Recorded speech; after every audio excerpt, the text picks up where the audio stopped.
Jesus had already spoken to these men of his coming resurrection, John 2:19 through 21. And so he speaks of an Old Testament prophet, Jonah, who was swallowed up by a whale, regurgitated 3 days later. Such a miraculous deliverance was to Jonah like the resurrection from the dead.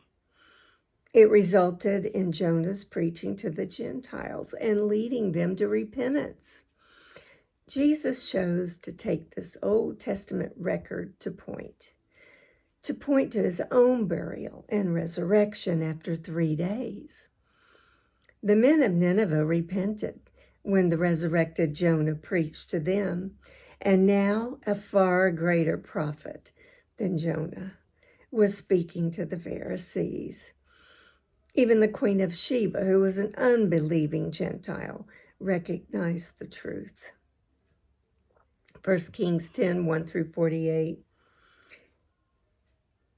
Nationally, Israel was unrepentant before and after the resurrection of Jesus. Again, Jesus takes up the subject of Satan regarding the Jewish nation. He told the parable focusing on the attitude of the nation of Israel and the religious leaders, in particularly regarding their reformation. He spoke of an unclean spirit that had gone out from a person for some reason. He's not speaking of one that is cast out here. When the demon is absent, the house has been cleaned up, but is still empty.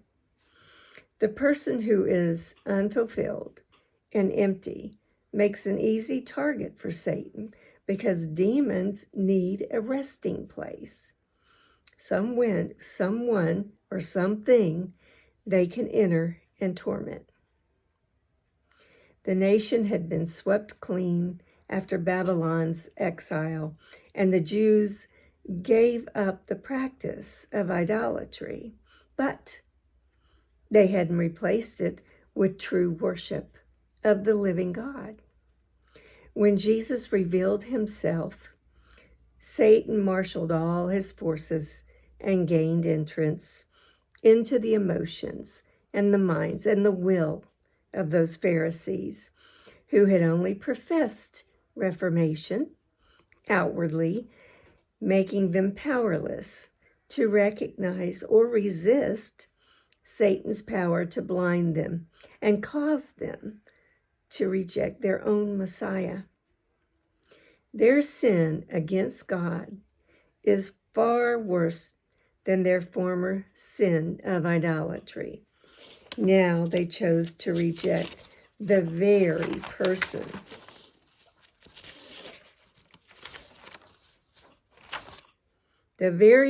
of God in his Son, who was sent to earth to redeem them.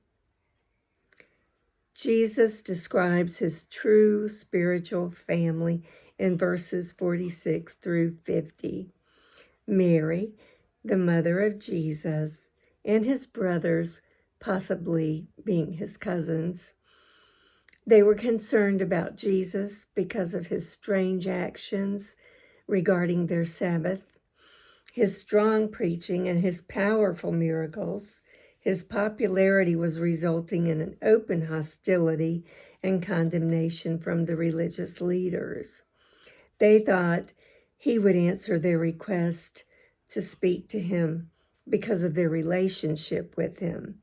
But his dedication to his ministry and God's will for him was shown in his answer in the following verses, 48 through 50. Jesus knew his family was there, so he used their visit as an opportunity to teach a lesson in discipleship. He made it clear that a relationship with Jesus was not limited to those in his immediate family. The relationship was and is open to all people. Jesus wasn't denying his responsibility to his earthly family. He was pointing out that spiritual relationships are as binding as physical ones. He was paving the way for a new community of believers to be formed as his spiritual family.